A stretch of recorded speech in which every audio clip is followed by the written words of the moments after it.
L'ARB Occitanie est un outil au service vraiment des territoires pour démultiplier finalement notre action. Donc ce qu'on peut attendre d'une agence régionale biodiversité, c'est d'être un accompagnateur au service des gestionnaires locaux sur l'aspect formation, sur l'aspect financement aussi, puisque les actions en faveur de la préservation de la biodiversité sont souvent difficilement financées.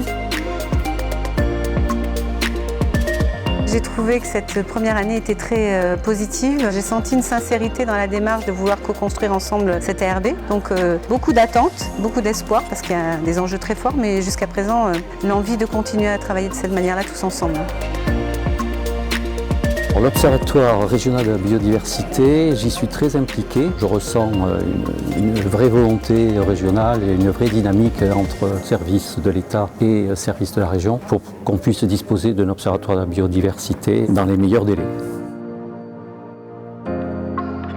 Effectivement, l'agence se doit d'être un soutien, un appui, un guide, au-delà de sa mission de sensibilisation, précisément pour accompagner les élus dans leurs divers projets, quels qu'ils soient.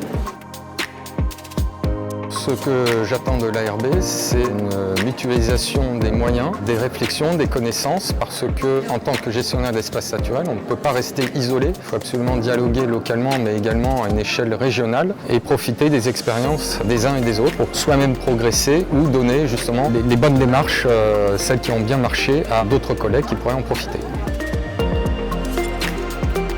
Dans les 3 piliers, il y en a un qui est sur la valorisation de la connaissance et il m'importe particulièrement parce que si on ne valorise pas bien la connaissance et si on n'a pas des bons chiffres, on ne pourra pas juger si avec l'ARB et les autres acteurs, on arrive à améliorer la situation de la biodiversité.